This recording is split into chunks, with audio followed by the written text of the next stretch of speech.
Hey there, it's CJ Willie, and today I have a preview video. The newest set of Magic the Gathering is Innistrad Midnight Hunt. Innistrad is back. It is my favorite plane in the multiverse. Midnight Hunt has 277 cards in the base set. Why do I say base set? Well, there are over 100 cards that I can pull in packs outside of the regular versions of each card.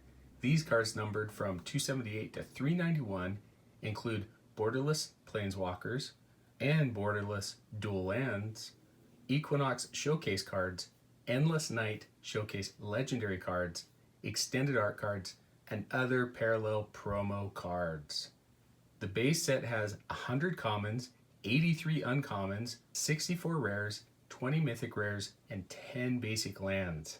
The basic lands feature an Eternal Night black and white art with colored accents along the art border and mana symbol.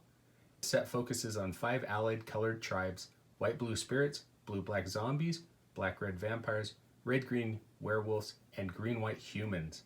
The story of Midnight Hunt resets Innistrad back to the original 2011 version of classic Gothic horror. There are 3 returning mechanics. Flashback appears in Midnight Hunt and on multicolored spells for the first time.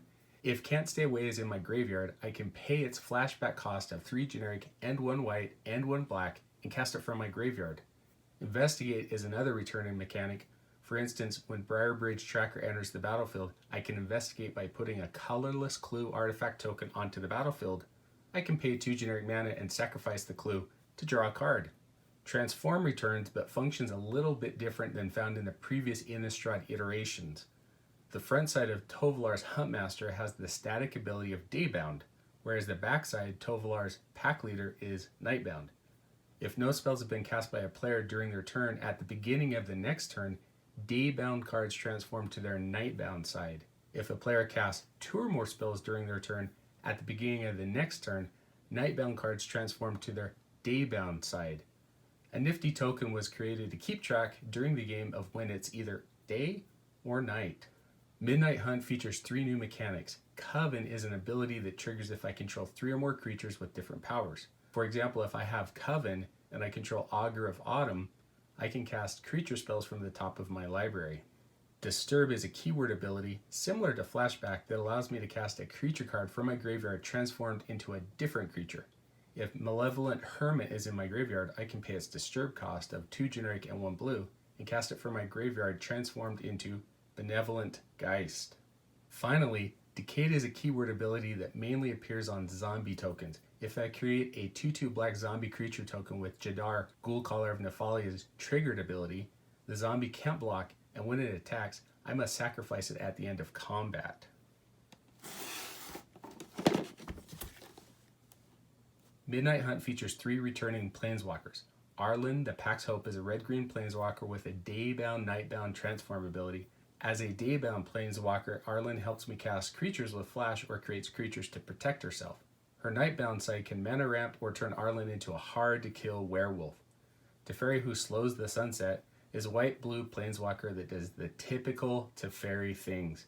He locks down my opponent while giving me time to dig through my deck and play shenanigans on my opponent's turns.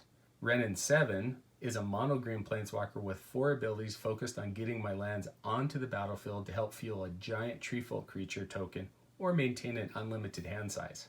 Midnight Hunt has a cool mono-colored mythic rare cycle of adversaries. These creatures have a multi-kicker-like ability that gives them an additional +1/+1 and bonus scaling effect. The allied color Hunt lands make their debut appearance in the set. They enter the battlefield tapped unless you control 2 or more lands, not basic lands like the Tangle lands from Battle for Zendikar. However, the Hunt lands lack the basic land types, making them unfetchable. Normally I'd crack each pack and decide what would be my pack 1 pick 1. Well, Wizards changed some things up with the bundles. Let's look at the changes as I open the bundle and show off the contents. First off, you'll notice that it says now with 8 set boosters. It used to say 10 draft boosters. That's one of the first changes in the bundle. Kind of get a preview here. We'll take a look at the goodies when we open it up. See if I can get it opened quickly.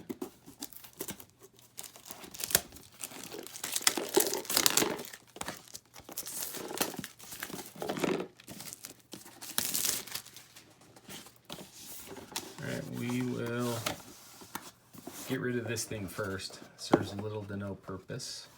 Set the cool box off to the side. Let's take a look at the outside art.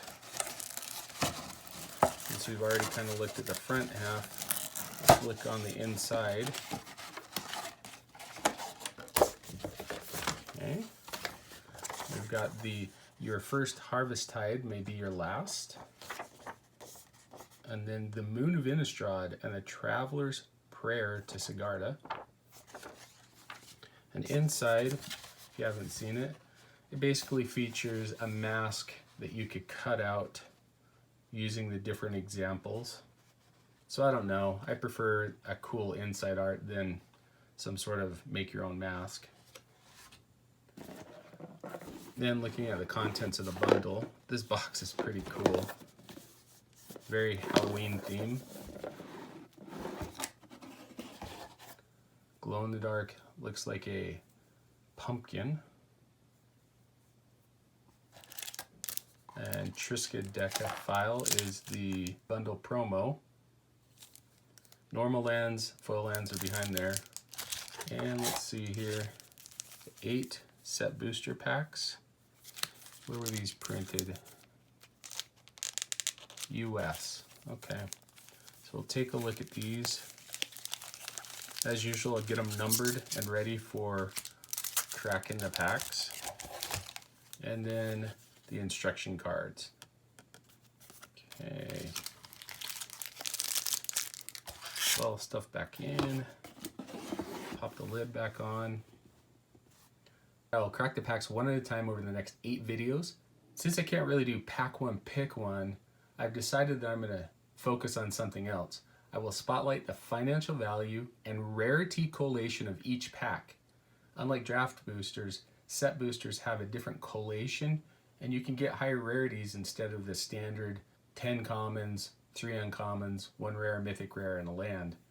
In the review video, I will do a comparison of the cards I pulled from my previous bundle openings that contain 10 draft booster packs against what I pulled from the 8 set booster packs in my Midnight Hunt bundle. I'm curious to see if the 8 set boosters will yield more financial value and an increased collation rate at higher rarity.